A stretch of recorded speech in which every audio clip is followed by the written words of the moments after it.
It's time again to talk about a current topic, namely the major shift in German foreign and military policy, especially in regard to the announcement of a major increase of armament spending that followed a few days after the outbreak of the Russia-Ukrainian war.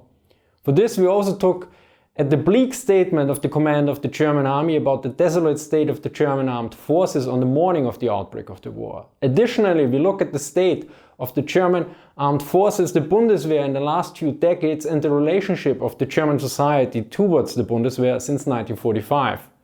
A little bit of context here: I'm Austrian, not German. As such, I won't say we, but the Germans or the German government, because I know that some people don't know this minor detail. Generally in my video it is not important, but in this case it is. Anyway, let's get started. On the morning of 24 February 2022, General Alfons Meist, chief of the German army, posted the following on his LinkedIn page.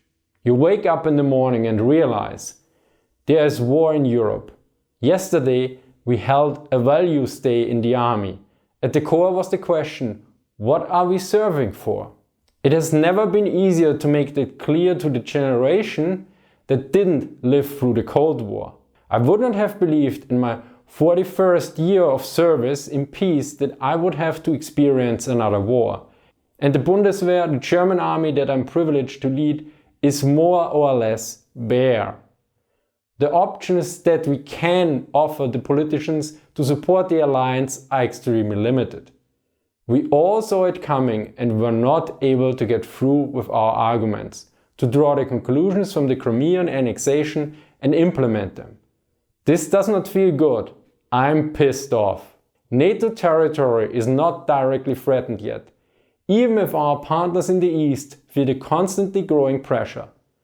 When, if not now, is the time to leave the Afghanistan mission structurally and materially behind us and reposition ourselves? Otherwise, we will not be able to implement our constitutional mission and our alliance commitments with any prospect of success. As such, I think we need to take a short look at the state of the German armed forces in the last 2 years. For this we look at what Professor Neitzel wrote in his book Deutsche Krieger, German Warriors. It should be noted here that this book is held in very high regard by the combat troops of the Bundeswehr, at least according to a statement from Colonel Dr. Armin Wagner during a discussion at the MHN Dresden in 2021. For videos and interviews with Professor Neitzel on my channel, be sure to check out this playlist.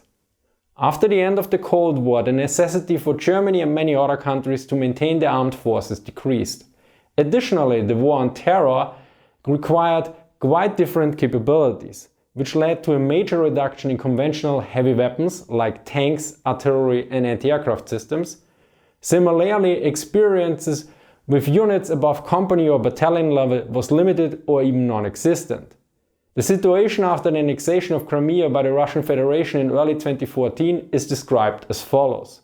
To make matters worse, the Deutsche Bahn had only a few heavy-duty freight cars left to transport tanks. If Russia had attacked the Baltic states in 2014, which was feared after the Crimean invasion, the Germans could only have watched because they couldn't even get their own rundown arsenal of weapons there to the front. Of course, this fact was known to German officials and German allies. As such, the Minister of Defense at the time, Ursula von der Leyen, was able to increase funding for the Bundeswehr. Yet Neitzel notes that this had shown little effect by 2016. But little changed in the state of affairs for the time being. The operational readiness figures in the battalions and brigades were disastrous and resembled those from the last year of the war in 1944. In 2016, an average of 132 Leopard 2 tanks, 222 Marder infantry fighting vehicles, 41 Panzerhaubitzen 2000, 11 Mars multiple launch rocket systems, 9 NH-90 transport helicopters, 9 Tiger combat helicopters, 41 Eurofighters and 28 Tornado fighter bombers were operational throughout the Bundeswehr. In other words, of the little material that was still available, considerably less than half was usually operational. These were pitifully low figures for an armed force with 170,000 soldiers and a budget of 34 billion euros. Furthermore, the German army had disbanded all its anti-aircraft equipment, so no Flakpanzer Gepard to defend German tanks against attack helicopters. There were various other problems as well, which led to what Neitzel refers to as a low point in the time period 2014 to 2017. This included the assault rifle affair. In 2015, von der Leyen stated that the G36 assault rifle had no future in the Bundeswehr.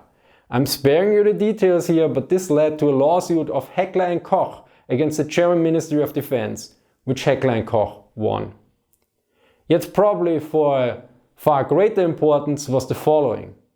Then in May 2017 came from von der Leyen's accusations that the Bundeswehr had an attitude problem, as well as the raids on barracks for a creation of misguided traditions. The bond between leaderships and troops, which had been strained for decades, broke and vertical cohesion suffered massive damage.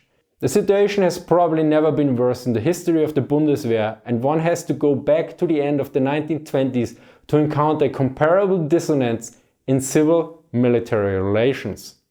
So now let us look at the statements of the German Chancellor Olaf Scholz from Sunday, the 27th February 2022, in an extraordinary session of the German Parliament. He notes that we are experiencing a turning point, and that means the world to come is no longer the same as the world before. And that the question is if Putin's action get a free pass or not. Of course, the latter demands a certain amount of strength. He concludes that Putin is a threat to European security and adds, "We accept the challenge the time has placed before us, soberly and decisively. 5 courses of action lie before us." So let us briefly look at those 5 courses of action.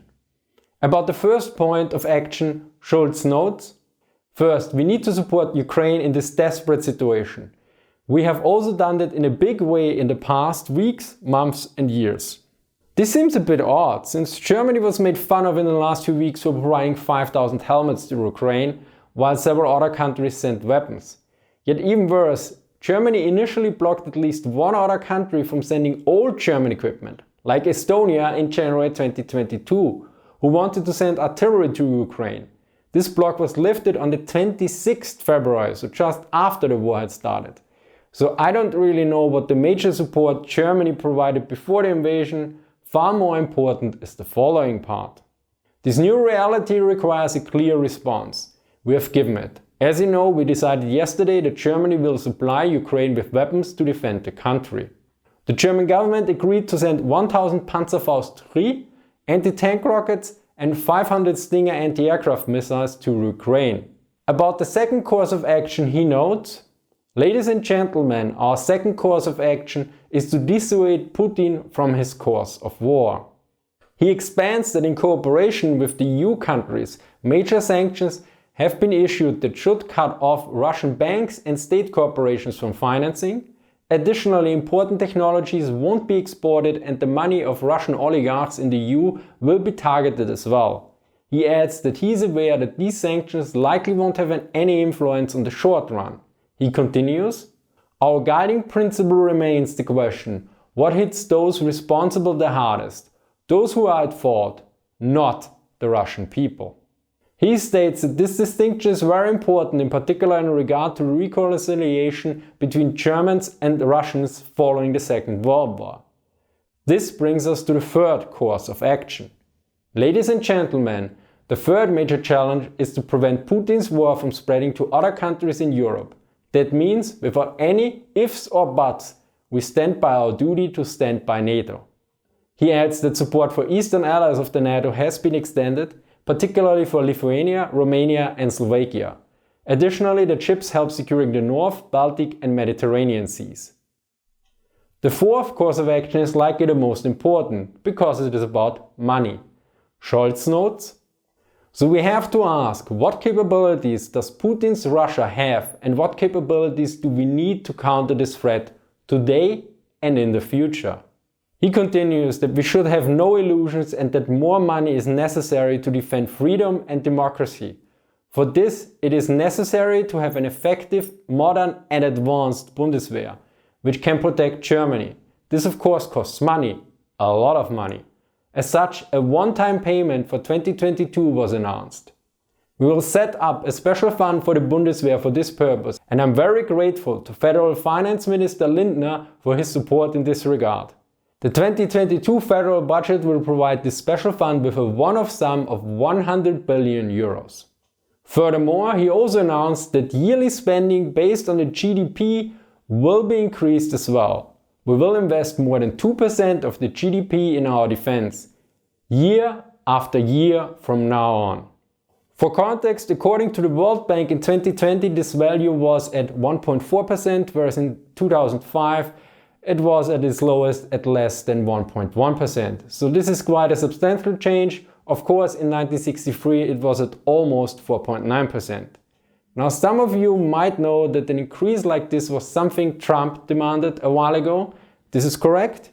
Yet we also should not miss the historical continuity in that regard. Every US president since at least George W. Bush had requested this from the German governments, and so did most other NATO countries as well.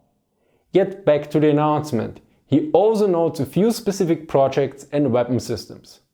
That's why it's important to me, for example, that we build the next generation of fighter aircraft and tanks together with European partners and France in particular here in Europe. These projects are the top priority for us. For the analysis of the aircraft and other elements, I highly recommend the video from Chris at Military Aviation History on this topic.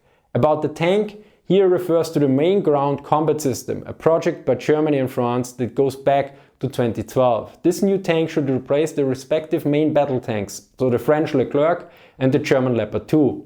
In 2018, the European main battle tank was revealed, which was a Leopard 2A7 hull combined with a two-man turret of the Leclerc. Of course, further developments likely are going to happen, particularly in the light of the current conflict. He continues, "Until the new aircraft are operational, we will continue to develop the Eurofighter together. It is also good that the contracts for the Eurodrone were finally signed this week.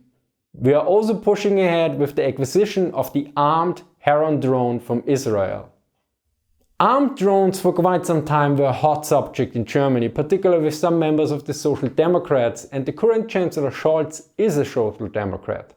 I found those objections quite odd, and military aviation history refers to the debate as a very German drama. And I should add here, the actors in that drama are of course funded by the German taxpayers. Speaking of military aviation history, furthermore, a replacement for the Tornado fighter bomber is announced to allow nuclear sharing capabilities, for which the F-35 is considered, and the Eurofighter should be upgraded for electronic warfare. Although it is weirdly worded, maybe intentionally, so neither Chris from Military Aviation History nor I are entirely sure what he meant. Finally, he also addresses a matter of strategic importance. And finally, ladies and gentlemen, we'll do more to ensure a secure energy supply for our country. Germany has a dependency on coal and Russian gas. To counter this, a storage for both resources should be created and trade with other countries expanded. Important to note here that ex-Chancellor Schröder, who is still a member of the Social Democratic Party, has strong ties to Russian state-owned energy corporation Gazprom. Although so far he has not been expelled from the party, he is basically a persona non grata with the Social Democrats. There are far more points on energy politics here, but that is not really my cup of tea. Finally, about the fifth course of action, Scholz notes, "This brings me to the fifth and final point. Putin's war means a turning point, also for our foreign policy. As much diplomacy as possible without being naive, this demand remains. But not being naive also means not talking for the sake of talking." So hopefully this means watching less My Little Pony and reading more Clausewitz. Now before we look briefly at some reactions of the German public, we need to take a short look at the relationship the German public and politicians had and likely still have in regard to the Bundeswehr and the military in general. Professor Neitzel notes about the perception of German soldiers. Before 1945, soldiers were heroes and enjoyed a high level of social acceptance. Concepts such as duty, sacrifice and fatherland were firmly anchored in the social canon of values. In the society of the Federal Republic, these terms meant little. Soldiers therefore also complained about a lack of recognition. about the fact that the reality of their lives at home was not sufficiently appreciated, while the discourse of home country could not have been martial enough during the world wars, it was the complete opposite in the 21st century. The awkward approach to fighting and dying, the refusal of politicians in particular to call a spade, or even to adjust the rules of engagement to reality, consumed much of the soldiers' confidence. To a certain degree, this problem also affected high-ranking officials. This became particularly apparent during the war in Afghanistan, which officially was not a war for the Bundeswehr and in many cases was treated as a peace mission. The denial of reality was also evident in the magazine for internal leadership published by the Ministry of Defense. There was hardly a critical word about the Afghanistan mission in the years 2001 to 2011. Instead, there was talk of peace and reconstruction work, so the military leadership was part of the problem. This likely is related with the general problem that the role of the Bundeswehr in the last decades was not centered in Germany, something Chris from Military Aviation History will outline briefly. One of the main problems was that in Germany you had little political and social support for the Bundeswehr, but a political need for it, also due to NATO membership and the requirements of helping allies. Beyond there, however, there was little consensus on what sort of Bundeswehr Germany wants or needs. And this has caused various issues. In some circles, this went as far as even having discussions about whether Germany should be in NATO, or even what NATO is good for after the end of the Cold War. And although that is a more extreme example, it does show the scope of the discussion. At the same time, Germany followed a reactive politics to signal commitment with allies through sometimes major contributions, like we have seen in Afghanistan, or through a mixture of different smaller contributions. Next to the decreasing budget then over the years, to realize these contributions, the Bundeswehr had to cut certain capabilities, like for example fixed-wing Marineflieger or the AA defenses. A 100 billion euro package to fill the holes and re-establish a baseline here is one step. And now the focus on Russia gives a clearer vision on the Bundeswehr's tasks. But the main question that Germany still needs to answer is still the same old question. What sort of Bundeswehr does it want, and what are the capabilities this force actually needs? As such, the current reactions by both politicians and the general German public indeed indicate a major shift in attitude. Of course, this could be just a heat of the moment reaction. After all, tweets, emojis and hashtags are cheap, whereas consistent action, strategy, its execution and unpleasant decisions are not. As such, take the following numbers with a grain of salt. According to a telephone survey among 1,002 Germans from 28 February 2022, 78% of the Germans agreed with the spending of 100 billion euro on the Bundeswehr, whereas only 16% disagreed. The remaining 6% are not mentioned in two of the sources I consulted. I assume they were undecided. There are also polls about introducing a mandatory social year, so either 1 year of military or alternative service. According to the Business Insider, about 5,000 people were asked. We have data based on the parties the people wanted to vote for, and the numbers are quite staggering.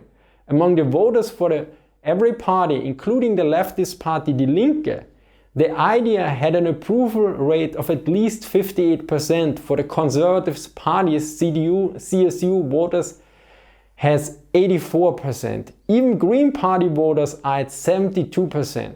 Meanwhile, if one looks at the age distribution, there's quite some change, which of course is related to the fact that younger people are more likely to have to serve. Still, for 18 to 29 years group, 45% are for the introduction and 41% against it. The rest is undecided. For the group 30 to 39 years, the approval rating is 71%, and for the subsequent age groups the number goes up the older the people are, at a maximum of 82% approval rating for the age group 65 plus years. So 100 billion sounds a lot, yet two German scholars from the NGO German Council on Foreign Relations noted, no champagne, just filling empty water glasses. First of all, they ask a question about what time period the 100 billion euro will be distributed within. They assume a time frame of around 5 to 10 years to be plausible. Yet they also note that there is an investment gap within the Bundeswehr for at least 30 years of 90 billion euros. Additionally, they point out that the annual unplanned budget increases prevent successful planning. This is particularly important to consider since currently there are a lot of incentives to do something and to do it quickly, yet generally strategic movements are more important.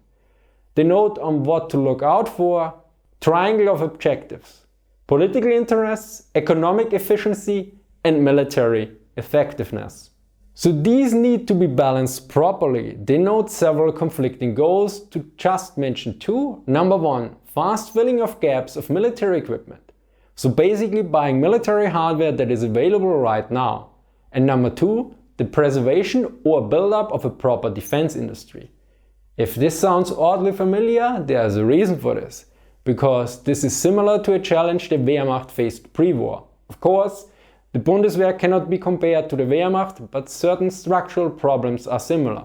For the Wehrmacht, one question was either going for the build-up of an arms industry with a focus on production efficiency in the long run with a limited number of types, or to go for a fast output of military hardware and many different types of weapons by various companies. Yet these are not the only challenges. The aforementioned approval ratings might change, assuming they are representative in the first place. But probably the most important challenges for the German armed forces are structural problems, and those are often problems that can't be fixed with just money.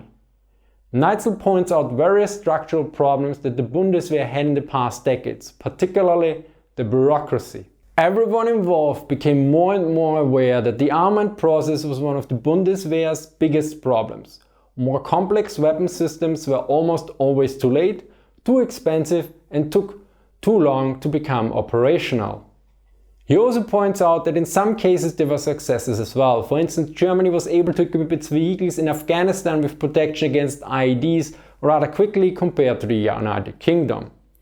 In 2020, Neitzel gave a rather bleak picture about the state of the Bundeswehr, particularly for dealing with a traditional enemy like Russia. The Bundeswehr still does not have enough ammunition to fight a highly armed opponent. It is barely capable of night combat, has too little artillery and no functioning army air defense. It's still too inefficient in arms procurement and too ineffective and weak in responsibility in its structure, particularly in the ministry. Thus nothing has changed in the Federal Republic's structural pacifism in the recent years. Although the goal set in 2018 was to make the Bundeswehr a full-fledged army, again by 2031, as it is called in bureaucrat German, the political will to implement this is not really evident. The target is primarily to be understood as a political concession to NATO, similar to the agreement to aim for 2% of the GDP for defense spending. The political will seems to have changed in the last few days, but again, actions speak louder than words.